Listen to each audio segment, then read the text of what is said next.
vai morrer. O que eu vou te revelar nos próximos minutos foi apagado dos sermões, escondido das escolas dominicais, ignorado por quase todo mundo que lê a Bíblia. Porque depois que Davi matou Golias com aquela pedra, a verdadeira guerra começou. 4 gigantes, 4 vinganças. Não saia daqui, porque o que aconteceu com o rei Davi depois daquela vitória famosa vai virar sua Bíblia de cabeça para baixo. E o último gigante, ele chegou a segundos de mudar a história da humanidade para sempre. A vingança dos irmãos de Golias, a história proibida que ninguém te contou. Você acha que conhece a história de Davi e Golias? Pense novamente. O que se passou depois foi muito mais sinistro do que qualquer um imaginou. Fique até o final, porque o último gigante vai te deixar sem palavras, literalmente. Todo mundo conhece a história do garoto pastor que derrubou um gigante com uma pedra. As crianças aprendem isso na escola dominical. Hollywood fez filmes, pinturas renascentistas imortalizaram o momento. Mas existe um capítulo inteiro da Bíblia que quase ninguém lê. 2 Samuel, capítulo 21, e 1 Crônicas, capítulo 20. Escondidos nas páginas mais ignoradas das Escrituras, enterrados entre genealogias e listas de nomes que a maioria pula, está a verdade aterrorizante. Golias não estava sozinho. Ele tinha irmãos, uma família inteira de gigantes, e eles queriam sangue, eles queriam vingança, e eles quase conseguiram destruir completamente o rei Davi e todo o povo de Israel. Mas antes de revelar quem eram esses gigantes, como lutavam e o que tornava cada um deles único e absolutamente aterrorizante, você precisa entender de onde eles vieram, porque essa história vai muito mais fundo do que você imagina. A cidade portal, Gate. Pronuncie comigo, Gate, uma das 5 grandes cidades dos filisteus. Mas Gate não era uma cidade comum. Ela tinha uma reputação que fazia reis tremerem.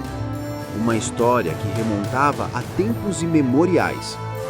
Os historiadores antigos chamavam Gate de a cidade dos gigantes. Mas havia algo mais, algo que os rabinos sussurravam em seus estudos tarde da noite. Eles a chamavam de portal. Portal para quê?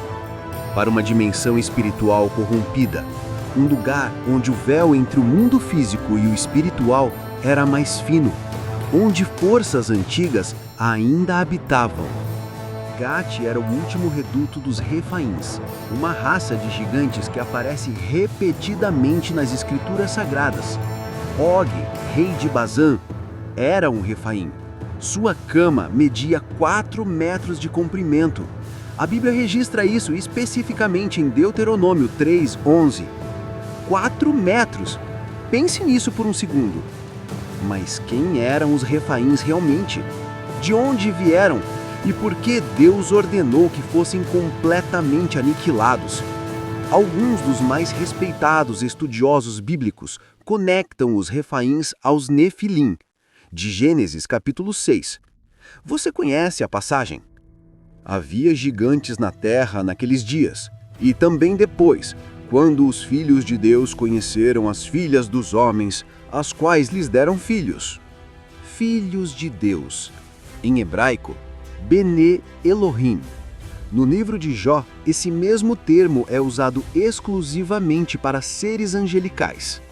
A interpretação tradicional judaica sempre entendeu isso como uma união proibida, uma corrupção na ordem criada por Deus.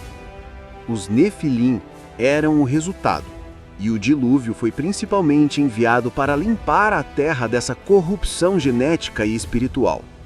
Mas algo sobreviveu. As escrituras são claras, e também depois do dilúvio, eles retornaram, ou nunca realmente partiram. Os Refaíns eram os seus descendentes, uma linhagem corrompida espiritualmente desde o início. Não eram apenas homens grandes, eram híbridos, aberrações. manifestações físicas de rebelião espiritual. E Gate era onde eles se reuniam, onde eram adorados como deuses, onde construíram templos e altares, onde praticavam rituais que fariam seu sangue gelar, onde Israel, mesmo sob Josué, nunca conseguiu conquistar completamente. A cidade tinha muros maciços, portas que pareciam impenetráveis, e dentro desses muros, uma cultura inteira dedicada à preservação dessa linhagem monstruosa.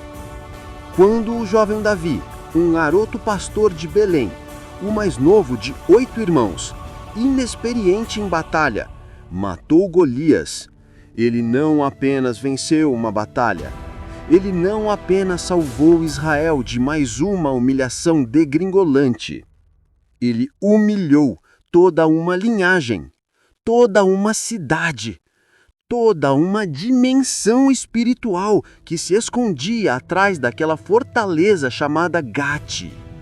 Imagine a cena naquele dia fatídico. O exército filisteu acampado de um lado do vale, Israel tremendo do outro lado. E no meio, o vale de Elá, onde o sangue de Golias encharcou a terra.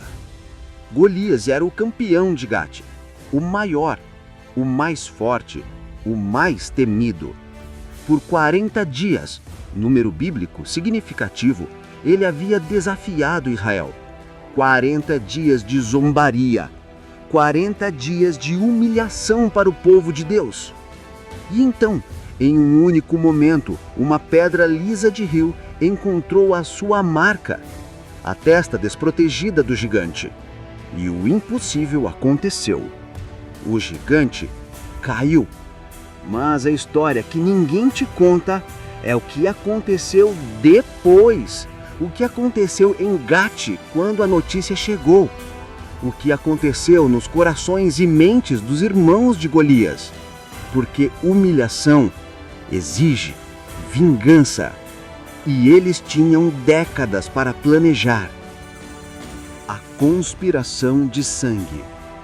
Agora preste muita atenção, porque o que eu vou te contar agora vai mudar completamente a maneira como você lê o Antigo Testamento. Davi não viveu em paz depois de matar Golias.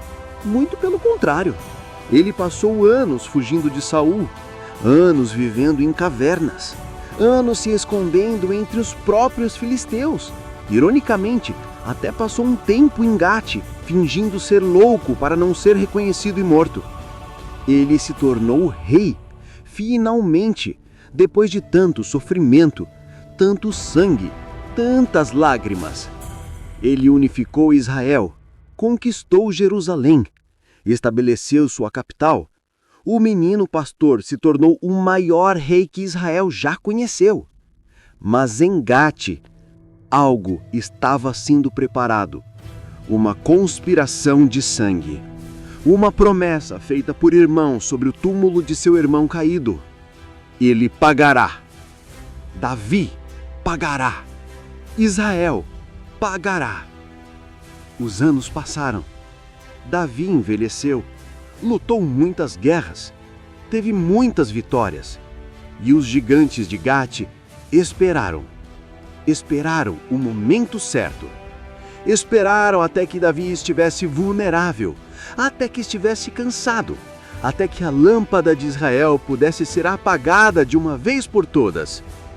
E então, um após o outro, eles vieram. 4 gigantes, 4 vinganças, cada um mais aterrorizante do que o anterior. Os outros gigantes são nomeados: Isbi-Benob, Safi, Lame.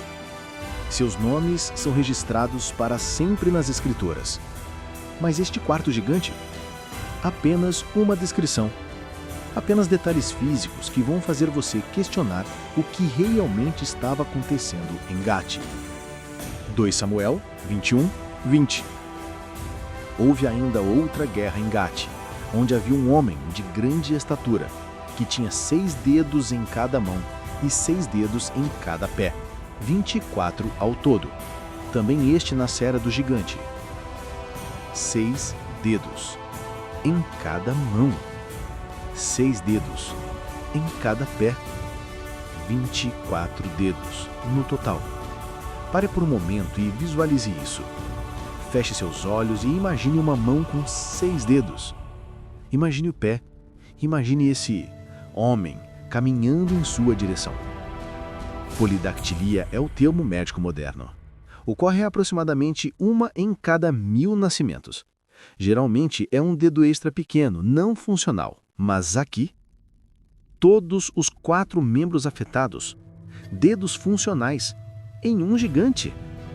Isso não era uma mutação aleatória. Isso era uma marca, um sinal, um selo de que algo estava fundamentalmente diferente, fundamentalmente errado com esta criatura. Alguns rabinos antigos ensinavam que os 6 dedos eram a marca dos nefilins, que era a evidência física da corrupção genética que vinha desde o antes do dilúvio.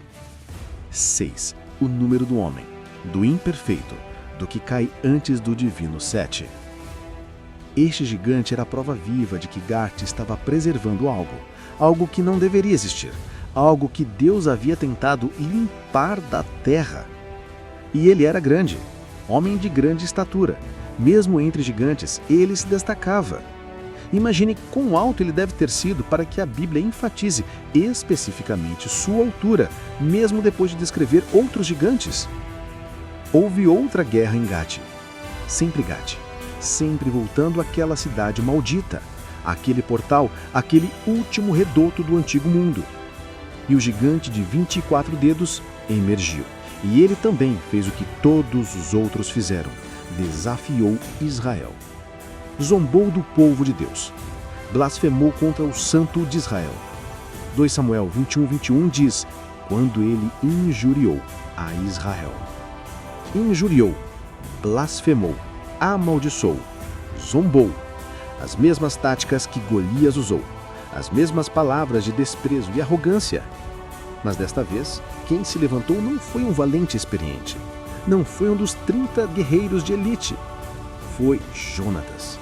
Jonatas, filho de Simeu, irmão de Davi. Ou, em algumas traduções, filho de Simeu, irmão de Davi, significando que Simeu era irmão de Davi, fazendo Jonatas sobrinho do rei.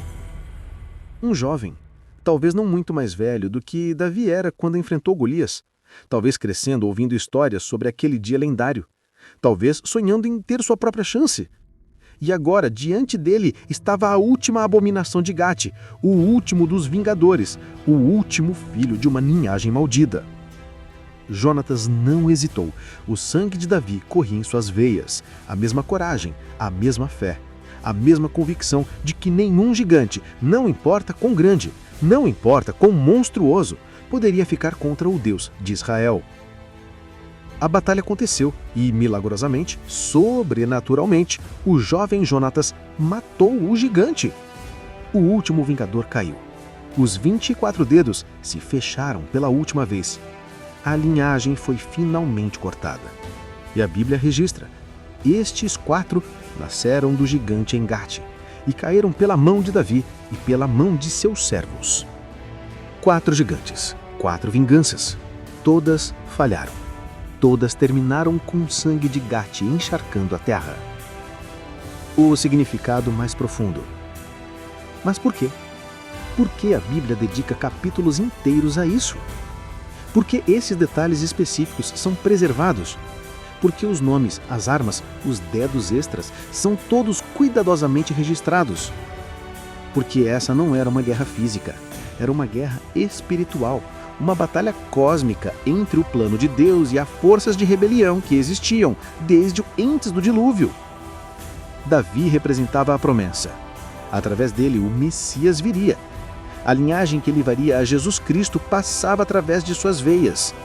Cada tentativa de matar Davi era, portanto, uma tentativa de impedir o plano de redenção de Deus. E Gate? Gate representava a resistência. O último bastião de uma ordem antiga que se recusava a se curvar. Uma cidade, uma cultura, uma espiritualidade que tinha suas raízes na rebelião pré-diluviana. Pense nisso. Os nefilins existiram antes do dilúvio. Deus enviou o dilúvio parcialmente para limpar a terra disso. mas após também. Eles retornaram. Como? Por quê? As Escrituras não nos dão todos os detalhes, mas eles estavam lá, em Canaã, em Gate. E Israel tinha uma missão: limpar a terra. Não por genocídio arbitrário, mas porque essas linhagens representavam uma corrupção que ameaçava toda a criação. Quando Deus ordenou a destruição completa de certas cidades, não era crueldade, era cirurgia espiritual. Remover um câncer antes que se espalhasse. Gate era esse câncer, e os gigantes eram seus sintomas. Cada batalha que os valentes de Davi travaram contra esses gigantes era mais do que combate físico, era uma declaração. A promessa de Deus permanecerá. O plano de redenção não será impedido. A luz não será apagada.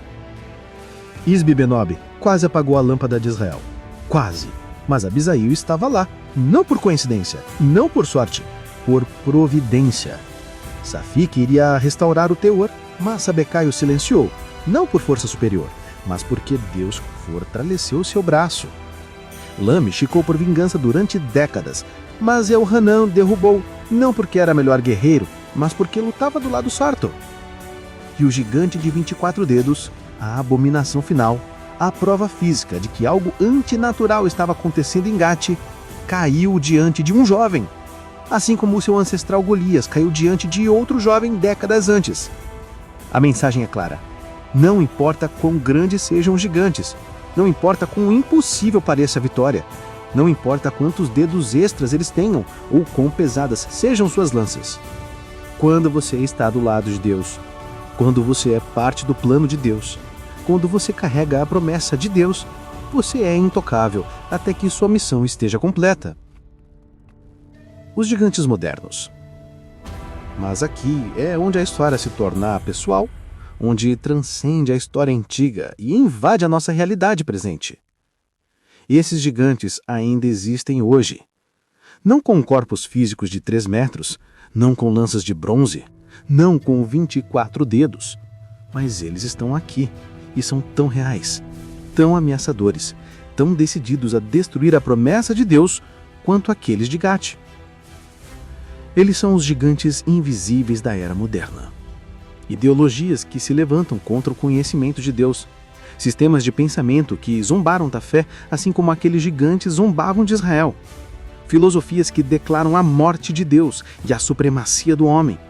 O gigante do materialismo que sussurra: você só é valioso pelo que possui. Seu valor está na sua conta bancária. Sua identidade está nas suas posses. O gigante do relativismo que grita: não existe verdade absoluta, não há certo ou errado, você define a sua própria realidade. Deus é só uma construção social. O gigante da tecnologia que promete: eu sou a sua salvação. Em mim você vai encontrar conexão, significado, propósito. Você não precisa de Deus quando tem um smartphone. O gigante do secularismo que declara: religião é ópio do povo, fé é fraqueza. Inteligência significa abandonar crenças antigas. Deus é uma muleta para os fracos. O gigante do entretenimento que distrai: não pense muito, não questione profundamente, apenas consuma, apenas sinta, apenas escape. A busca por significado é fútil. Esses gigantes são descendentes de Gate, não com corpos físicos de 3 metros, não com lanças brônzeas, não com 24 dedos, mas eles têm a mesma genealogia espiritual, o mesmo DNA de rebelião, a mesma missão de destruir a promessa de Deus e apagar a luz. E como aqueles gigantes antigos, eles parecem invencíveis. Eles parecem maiores do que qualquer coisa que possamos enfrentar. O gigante da sua ansiedade, que te paralisa toda noite. O gigante da sua depressão, que sussurra mentiras sobre o seu valor. O gigante do seu vício, que promete prazer, mas entrega a escravidão. O gigante do seu passado, que te persegue com culpa e enxergunha. Eles são reais. Eles são grandes. E eles querem te destruir. Mas a história de Gate nos ensina algo crucial. A vitória garantida. 4 gigantes marcharam contra Davi e Israel. 4 vingadores juraram destruir a promessa de Deus. 4 descendentes de uma linhagem maldita buscaram apagar a luz. E todos os 4 caíram. Não pela força de Davi sozinho. Ele estava velho, cansado, quase foi morto. Mas seus servos levantaram-se. Abisai, Sibecai, Elihan, Jonatas, homens comuns que enfrentaram gigantes extraordinários e venceram. Não porque eram maiores, não porque eram mais fortes, não porque tinham armas melhores, mas porque lutavam do lado de Deus. E quando Deus está com você, a vitória já está garantida. O resultado já está determinado. O gigante pode parecer grande, mas ele vai cair. Isso não significa que a luta será fácil. Não significa que você não ficará cansado. Não significa que não haverá momentos em que você está no chão, exausto, com um gigante prestes a acabar com você. Mas significa que seu Abisai virá. Sua ajuda chegará. A provisão de Deus aparecerá no momento exato. Porque você não está sozinho. Você nunca esteve sozinho. Você faz parte de um exército. Você faz parte de uma linhagem. Você faz parte do povo que carrega a promessa. E a lâmpada não pode ser apagada. Não importa quantos gigantes venham. Não importa quão escura fique a noite. A luz permanecerá. Os servos de Davi fizeram-no jurar que não mais sairia para a batalha. Mas a guerra continuou. E eles lutaram em seu lugar, em seu nome, por sua causa. Da mesma forma, temos um rei que lutou a batalha final por nós. Jesus Cristo, o descendente de Davi, o cumprimento da promessa que aqueles gigantes tentaram destruir, enfrentou o maior gigante de todos, a morte. E na cruz pareceu que o gigante tinha vencido. Pareceu que a luz seria finalmente apagada. Pareceu que Gate triunfaria. Mas no terceiro dia, o impossível aconteceu. O gigante caiu. A morte foi derrotada. A luz ressurgiu mais brilhante que nunca. E agora, todos os gigantes que você enfrenta já foram vencidos. Já tem sua sentença decretada. Podem parecer grandes, podem parecer aterrorizantes, mas são como Golias, depois que a pedra já acertou sua testa, ainda em pé por um momento, mas já derrotados. Seu chamado. Então qual é o seu gigante? O que está se levantando contra você? Contra sua fé? Contra seu propósito? Contra a promessa de Deus em sua vida? Qual Gate está te assombrando? Qual linhagem de medo, dúvida ou pecado parece invencível em sua jornada? Talvez seja um gigante financeiro, dívidas que parecem montanhas intransponíveis, pobreza que parece uma maldição geracional. Talvez seja um gigante relacional, um casamento destruído, filhos rebeldes, solidão que te consome. Talvez seja um gigante de saúde, um diagnóstico que parece uma sentença de morte, dor crônica que rouba sua alegria, infertilidade que quebra seu coração. Talvez seja um gigante mental, pensamentos que te torturam, memórias que te assombram, medos que te paralisam. Talvez seja um gigante espiritual, dúvidas que corroem sua fé, pecados que parecem impossíveis de vencer, um sentimento de abandono por Deus. Seja qual for seu gigante, ouça bem, ele vai cair. Talvez não seja hoje, talvez não seja da maneira que você imagina. Pode exigir anos de batalha, assim como Davi lutou décadas contra os descendentes de Golias. Mas a vitória já está assegurada. O resultado já está determinado, porque você não luta sozinho. E o Deus que derrubou os gigantes de Gate está com você. Lembre-se de Ishi-Bri-Nob. Mesmo quando o gigante está sobre você, pronto para dar o golpe final, a ajuda virá. Lembre-se de Sapi. O terror não será restaurado. A fé será fortalecida. Lembre-se de Lame. Vinganças de gerações passadas não têm poder sobre o seu futuro. Lembre-se do gigante de 24 dedos. Não importa quão bizarro, quão natural, quão impossível pareça seu inimigo, ele cairá diante do poder de Deus. A última palavra. Gat eventualmente caiu.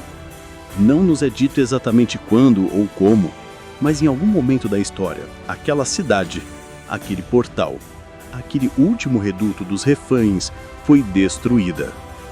Os gigantes que pareciam eternos foram exterminados. A linhagem que remontava aos Nifilins foi cortada. O câncer foi removido. A cirurgia espiritual foi completada. E a promessa continuou. A linhagem de Davi permaneceu. A luz não foi apagada. 1000 anos depois, em Belém, a mesma cidade de Davi, a mesma cidade de Eliram, nasceu um bebê, vulnerável, pequeno, aparentemente indefeso contra os gigantes do mundo. Mas ele era a promessa encarnada. Ele era a luz do mundo. E toda a força das trevas, todo gigante do inferno, toda a linhagem de rebelião desde o Éden, não puderam apagá-lo. Eles tentaram. Numa cruz, pareceu que tinham conseguido. Mas a morte, o maior gigante de todos, não pode segurá-lo. E porque ele vive, você também viverá. Porque ele venceu, você também vencerá. Porque ele derrotou os gigantes, os seus também cairão. Então, levante-se, pegue sua pedra, enfrente seu Golias e saiba que atrás de você está um exército.